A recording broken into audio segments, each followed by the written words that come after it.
Right. Welcome everyone to learning about the upcoming and future Job Shadow program offered by Embry-Riddle Aeronautical University Career Services Office.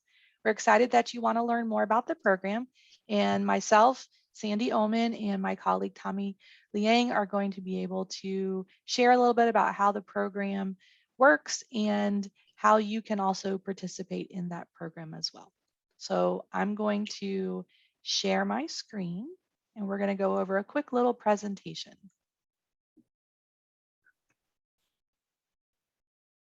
Okay, perfect. Let's get started.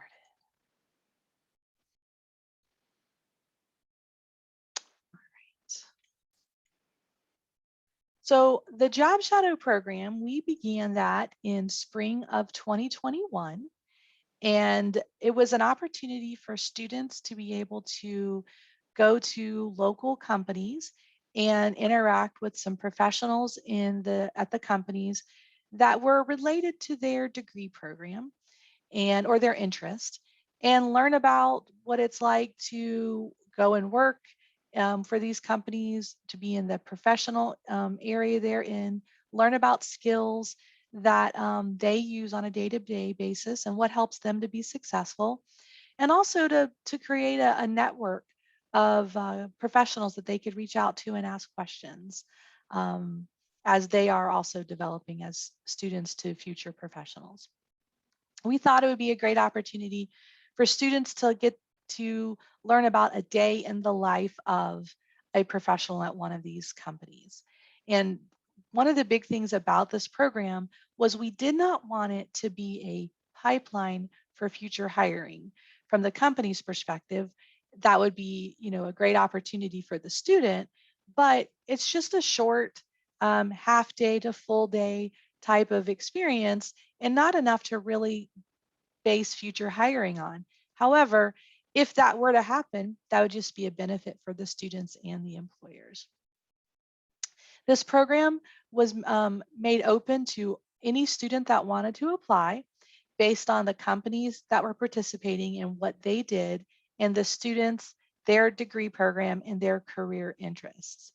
Um, we also did have to consider if there were any companies that had any company restrictions, then we would have to keep that in mind as we were matching students to those companies.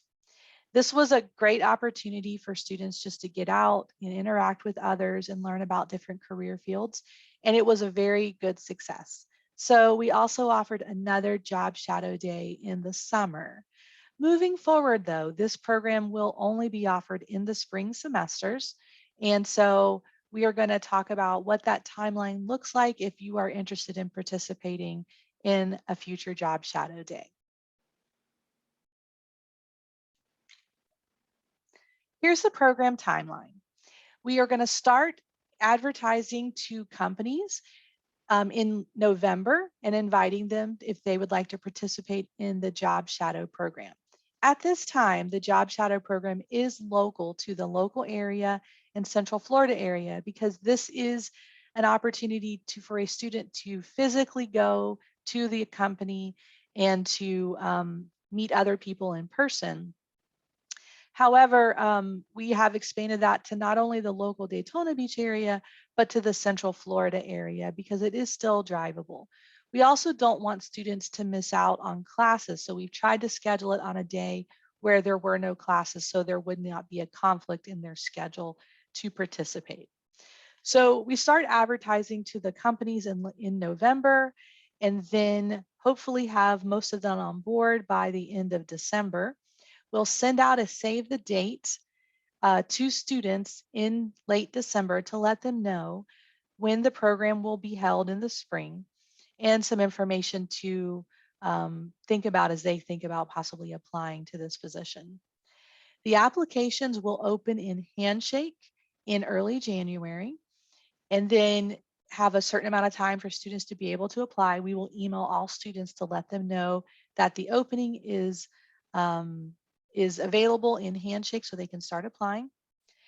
After the application closes through Handshake, and that'll be sometime in early February, we will work on matching the students that have applied with their interested companies and the available openings at the company for the job shadow day. Once we've got those matches, we email the students and let them know, have them accept or decline the match. Once that we have the students that have accepted, we then let the companies know who have accepted, and they then will communicate with those matched students about what the agenda is for the job shadow day at their company, what to expect, when to arrive, all that type of information. In early March, maybe late February, we'll do a student orientation. This is a mandatory step for students that have been matched and plan to participate. They have to attend this student orientation. It has been virtual and will probably continue to be virtual because it's convenient for everyone to participate that way. And then Job Shadow Day will most likely be held in March, but it's always to be determined based on the school schedule. Let's talk about the application process for the student. So as I mentioned, the application will begin in January, and that'll be through Handshake. The student is required to complete a questionnaire indicating their preferred companies that are participating, their areas of interest, and some responses to a few questions. They submit that through Handshake and by the deadline, which is going to be, like I said, probably early February. At that point, we do the matching process, which is based on the company's focus, the student interest, and of course, any limitations the company might share with us. Once the student's been matched, we, of course, we communicate and the employer reaches out to them. The responsibilities to the student are that their travel to and from the company is on them, which means that they have to make sure they have appropriate and reliable transportation to the company and leaving the company, going back home or wherever their next location is for whatever they have planned for that day. So that's up to them. If it's local, maybe taking something like an Uber or Lyft would be okay. You just want to make sure that you have a way to leave at the time that the job shadow program is over. Also, students could potentially carpool together if it's a little bit more of a drive, and that's fine with us as long as everybody is okay with that as well. Lunch or any food options like breakfast, things like that, are also the student's responsibility unless the employer communicates with them that they are going to provide that. Having a meal together and talking about the company, what their interests are, things like that, it's a great opportunity to do that over a lunch, but that's up to the company and if they're able to supply that or even want to supply that. Qualifications to participate. At this point, we do not have a GPA requirement. We wanted this to be open to any student that was interested. We do want them to be a current student in good standing with the university to apply for the position and participate. If the student will be graduating in that semester, that's okay, but we just want them to be a current student. Also, any other qualifications required by the company, again, like security requirements, we would follow that and honor that when we are matching a student to a company. I'm going to turn it over to Tommy to go from here. Great. Thank you so much, Sandy.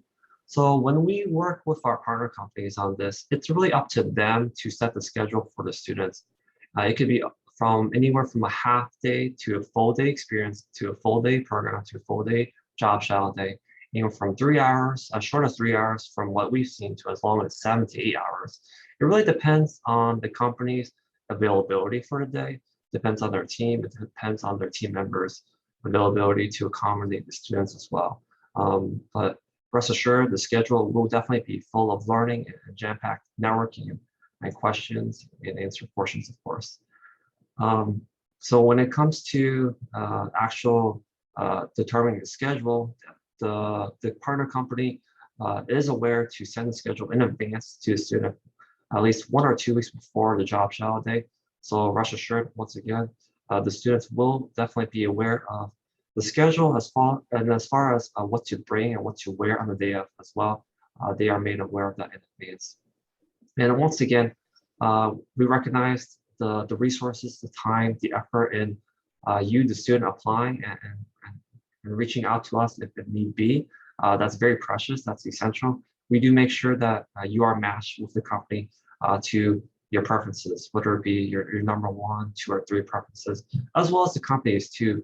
They want to make sure that the students that they are hosting, that they have on site that day, they're getting the most, the maximum investment out of you all as well. So rest assured that we hope to really make sure everyone is satisfied with their match. So just as really just a heads up for the future, we've already talked about the timeline in terms of the application being posted, being open for you all. This is for after the Job Shadow Day experience. This is for after Job Shadow program experience. That we will send you a survey. It's a quick 5 minutes or less survey to be complete on Handshake, just to ask your experience about the day of. Did you have a positive outcome to share with us from Job Shadow Day? Do you want to share some of your insights, some of your opinions, some of your experience with us through another a featured article, maybe a quote for a future Job Shadow session or student orientation as well. Just to give you a heads up about that there will be a survey, and as well as we want that survey to really assess and engage in how we can improve and make better for future Job Shadow experiences too, for all future students who do want to apply and become a part of this program, because we want to definitely continue to innovate it and make it better for both you all as well as the companies too. And the companies actually, they do also receive a survey from us too, so everyone gets a survey. And we also let you know during the orientation that during the presentation to definitely tag and post on social media, Twitter and Instagram, our handle, include our handle, but definitely use the hashtag ERAU Job Shadow just to give us a heads up. And we do check on those photos on social media that the students post on social media. If not, that's okay too. Alternative would just to be emailing career services staff your photos of the and even the company host will also be reminded that yes, students, if possible, can they be allowed to take pictures on site. Depends on the area, of course, but most employers do allow students to have photos be taken on site. And I have already discussed the featured article. This is just a snapshot of our previous companies, our previous employer hosts that have participated in our previous Job Shadow days. As you can see, it's a pretty exhaustive list. I'll say there's about 13 unique employers who have partnered with us through Job Shadow days. And some of these companies actually, they've actually participated more than once. In the future, we do hope to have more companies. Could be definitely the same ones, could be new or different as well. And we definitely hope that you all can apply to be a part of the Job Shadow experience. And you definitely want to learn and network and ask questions, and definitely have companies get to know what Embry-Riddle students are all about as well in terms of talent and the potential you all have. So thank you all.